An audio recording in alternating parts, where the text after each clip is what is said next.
So glad you're with us for the Monday edition of the Three Martini Lunch. We still have a couple of weeks till Christmas, actually a little more than that. But Jim, the politics, the big news, it doesn't stop. And so we cover it here from good to bad to crazy. Today we'll be talking about Ilhan Omar's attempt to make Somalis the victims and blame the federal government for the massive welfare fraud crisis in Minnesota. Democrats in Minnesota, of course, not their fault at all. We'll also be taking a closer look at what you wrote about today, and that's the increasing belief in conspiracy theories on the right and what can be done about that. But we'll also, in just a moment, be talking about Florida Governor Ron DeSantis, one of my favorite politicians, and some just smart, aggressive advice he's got for Republican leadership in the U.S. Congress. But before we get to all that, I have to tell you, over the weekend, Jim, Omaha steaks were on the menu in the Columbus house, and I could not have been happier about this. We had the bacon-wrapped filet mignon. Just think about that combination for a second and how just amazing and awesome it would be, and it was exactly that. Also had the potato sides, and we're still going to have the burgers down the road here, but what a treat. So thankful to Mrs. Columbus for cooking those up. Always does a great job, but Omaha Steaks gives her a lot of quality to work with. And so from holiday hosting to unforgettable gifts, Omaha Steaks delivers the world's best steak experience. I am envious, Greg. You're starting out the podcast on a difficult note because I wasn't able to make my bacon-wrapped filet mignon, which are every bit as good as you imagine, dear listeners. You like filet mignon. You like bacon. Two great tastes that were always meant to go together. Omaha Steaks offers unrivaled quality and variety, and every bite is backed by their 100% guarantee. And right now is the perfect time to save on those delicious gifts and holiday hosting favorites. Because look, nobody's going to say, you got me Omaha Steaks. You know, like, even the vegetarians would be looking like, okay, I'm having second thoughts about this. Okay, you're persuading me. Every steak is perfectly aged to maximize tenderness and hand-cut by master butchers in America's heartland. Yeah, so go to omahasteaks.com to get 50% off site-wide during their Sizzle All the Way sale and use the code 3ML at checkout for an extra $35 off. Minimum purchase may apply. See the site for details, and big thanks, as always, to our advertiser, Omaha Steaks. All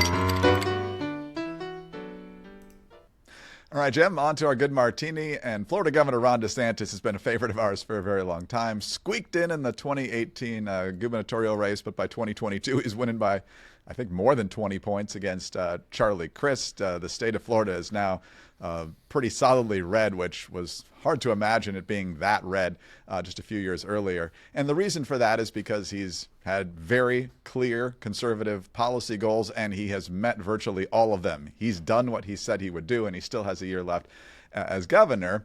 He was on Fox News a couple of days ago, and they were asking him, what should the messaging be from Republicans in Washington, and what else can they do in order to get the narrative on their side? And he said two things: talk about the issues that matter most, and then put the Democrats in a difficult spot on votes. I think it's economy, immigration. Like, we don't talk about immigration as much as we were maybe when Biden was letting it in. The border is secure. We've stopped the influx. He's now working on a moratorium of new people coming in, particularly from some of these countries where the people are hostile. That's a huge victory for people. They need to be talking about that and go even bolder on that. I just think you got to be bold. I think you got to be strong. And I think one of the frustrations with the Congress is, what have they done since August till now? They really haven't done anything, right? And it's like, if I were, I'd be like every day coming out with something new and make the Democrats go on the record, show the contrast. Think about why we've been able to win big in Florida is because there's a very sharp contrast to what we're doing and what what the liberal Democrats stand for. Parents' rights, illegal immigration, tax cut, anything you can think of. Most voters knew we were on their side, and I think you got to really make that sharp.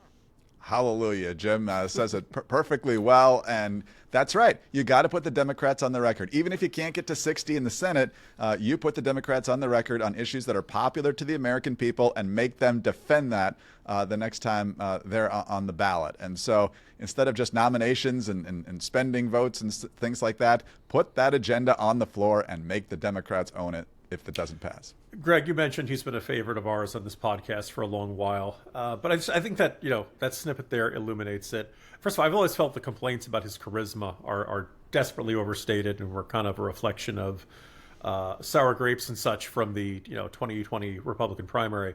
But in that he doesn't whine. Last week we talked about the president saying that affordability is, quote, a con job by the Democrats. Well, no, affordability is a real concern on Americans' minds. So don't dismiss that. Don't hand wave that away. He doesn't get distracted, right? And he just kind of, he points out, get things done.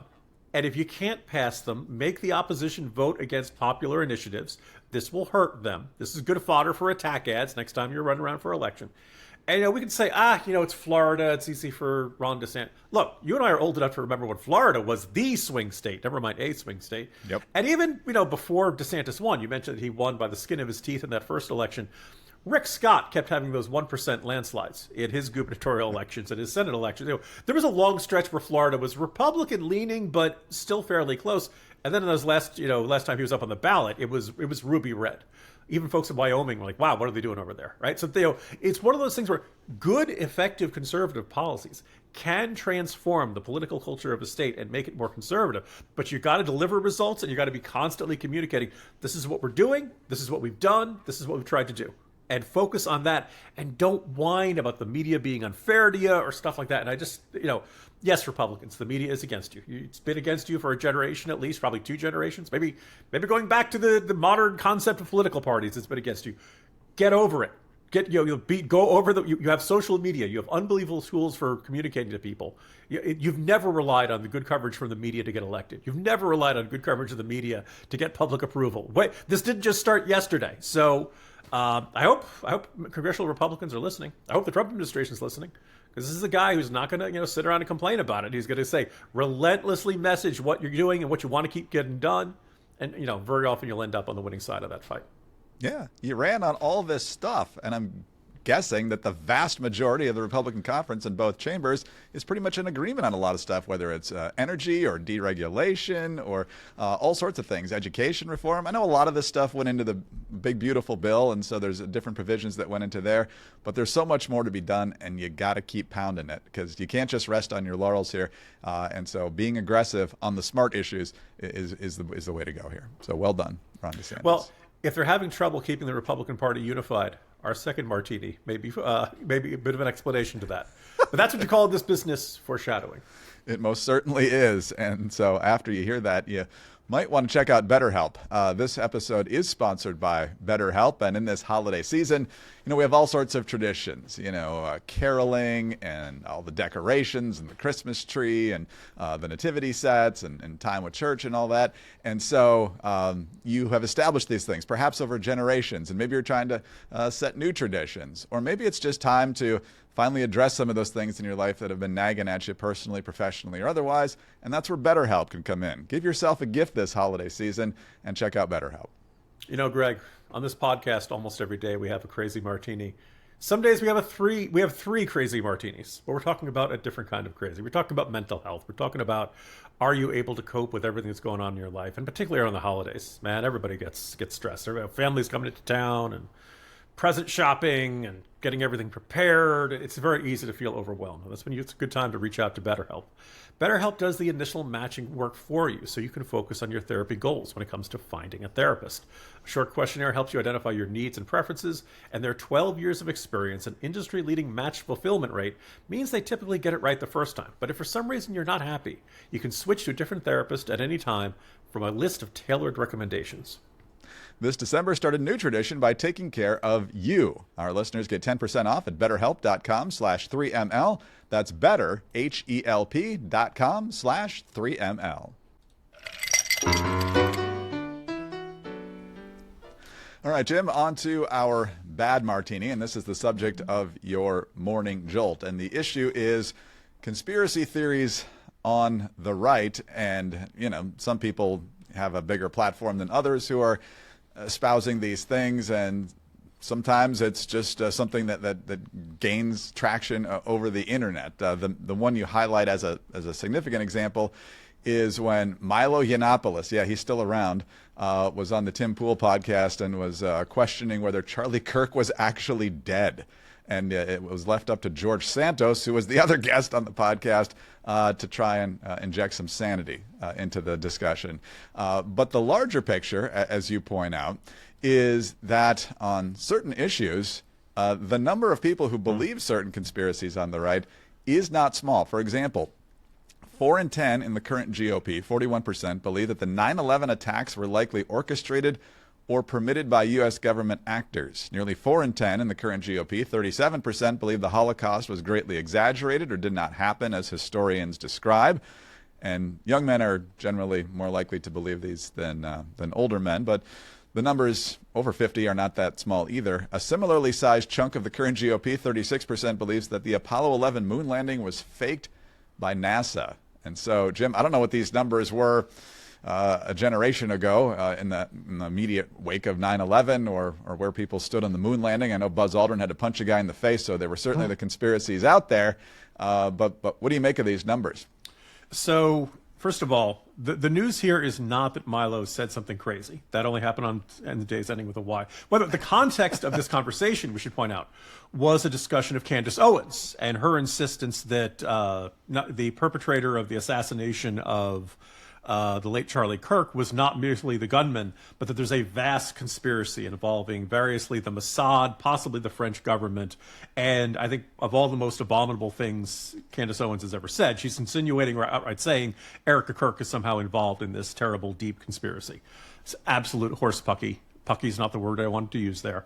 So in this context, it comes up, and Milo goes one step further, suggesting that Charlie Kirk is not dead. He's out there somewhere. Now, we used to laugh at the National Enquirer, people saying they saw Elvis at the 7-Eleven and stuff like that. But, we all saw it happen, right? Like this is even by the standards of crazy conspiracy theories, this is really out there. Tim Pool does not push back on that. Now, I made sure to begin the morning jolt with a public service announcement. Don't shoot guns at Tim Pool's house. He reported that happened late this year. I have very big disagreements with Tim Pool, but that does not mean anybody should be threatening him or any of his loved ones or his house. Don't do that. I hope they catch the perpetrator. But as I said, the news here is not Milo saying something crazy. The news is not Tim Pool not pushing back against it.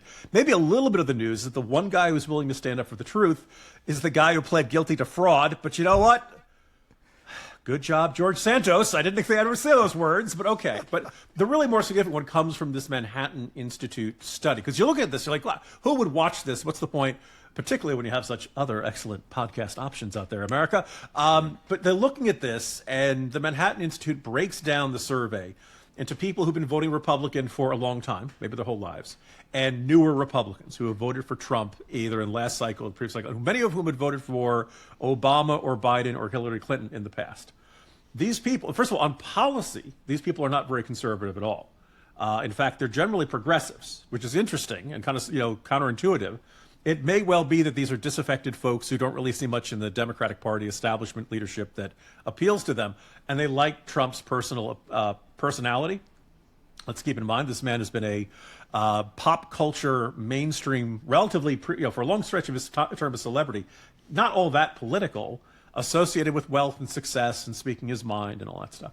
But the good portion of these people are fully into these conspiracy theories. And by the way, on the survey, they listed the lab leak as something called a conspiracy theory.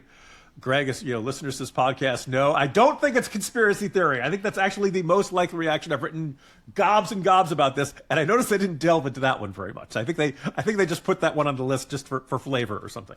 But these other ones, Holocaust denial, 9/11 was an inside job. It's just absolute nonsense. And we talked in the previous Martini about the difficulties congressional Republicans are having.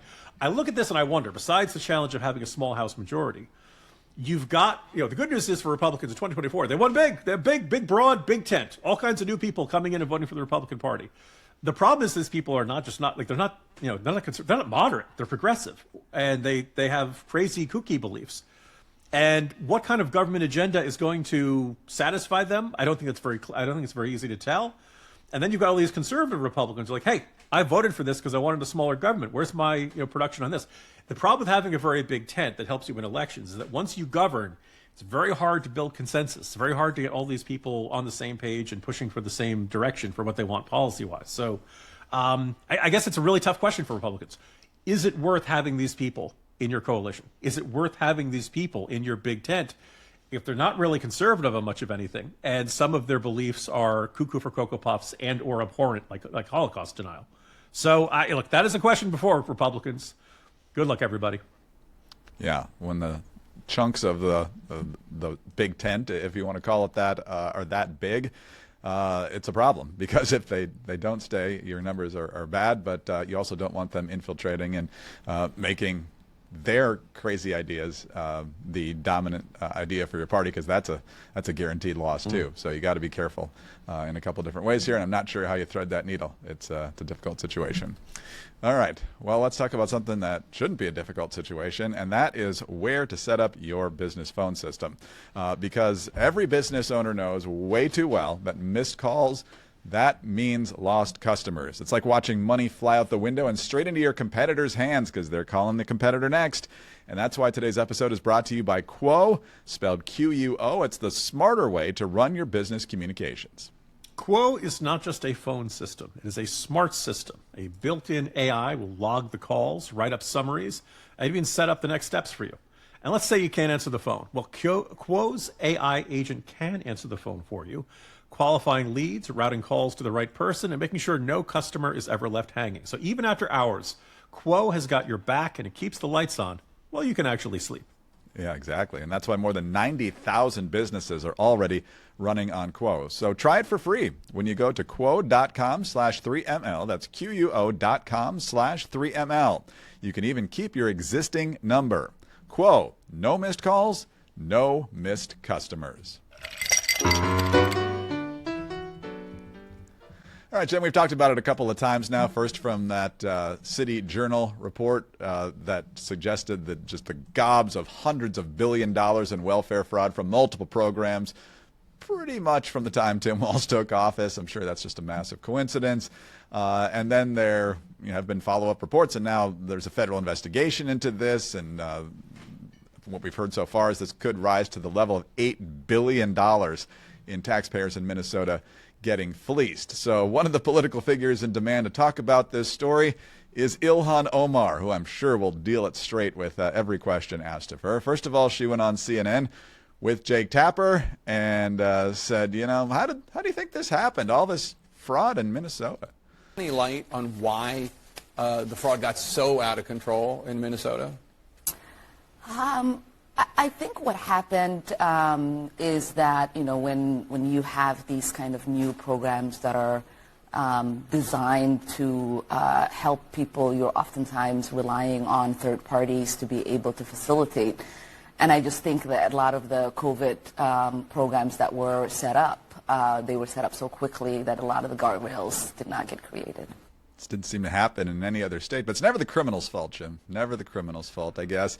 And then she was on Face the Nation with Margaret Brennan yesterday, and the issue of whether the money that was gobbled up in this fraud ended up in the hands of al-Shabaab or other terrorists. And Margaret Brennan obviously wanting this to not be the truth, and Ilhan Omar deciding who's the real villain if this did happen.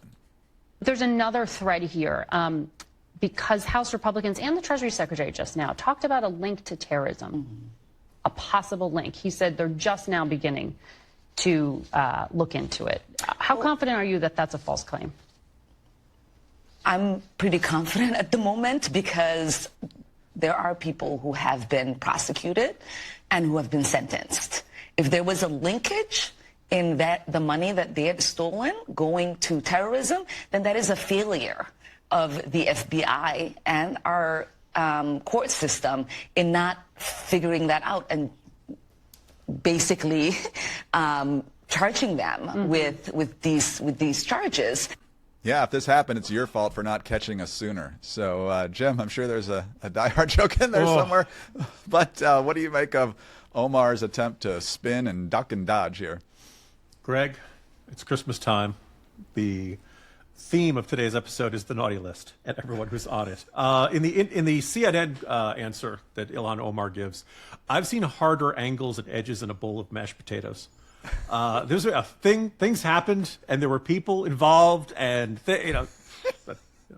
Then in the question on CBS, where basically the upshot of her answer was a failure on the part of the FBI for not determining all of the links so far in all of these fraudulently obtained public funds. I'm not going to quote Die Hard. I'm going to quote Animal House, and I'm going to have to clean up the house. You effed up. You trusted us is basically the message there. That sense of like, well, look, if you didn't catch the wrongdoing going on, that's on you, not on us for doing it.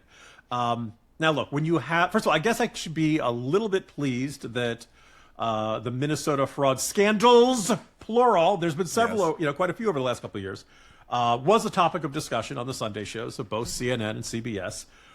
When you invite Ilhan Omar onto your program, I think you have a pretty good sense of what the answers are going to be. And listen, we observed, like, Greg, we would have made this the good martini. Maybe one of our end of the year nominees if Ilhan Omar came out and said, this is really terrible. This is an embarrassment to the Somali American community. These programs were designed to help people. This kind of fraud is unforgivable. I'm glad they're convicted. You should throw the book at them. I want to see every last perpetrator. If she had said things like that, we all would have been pleasantly surprised and been correct. She didn't say that. The message was, it's everybody's fault except hers. It's all racism against the Somali American community. Nobody should ever draw any conclusions from the fact that there's multiple, at minimum hundreds of millions of dollars, in at least one case, billion. We're talking billions with a B in terms of the amount of improperly obtained and fraudulently obtained funds there. Greg, you want to talk about, dear Democrats, if you want people to believe in government, if you want people to believe in a generous social welfare, you have to go after fraud. You have to come down on it like a ton of bricks, and you have to sniff out every last case of it if you want people to believe in government. You might feel that it's unfair that the public has such a cynical attitude towards the government, but when things like this happen, and they happen again and again and again, people stop believing that the purpose of these programs is to help people, and they start thinking this is all a giant scam.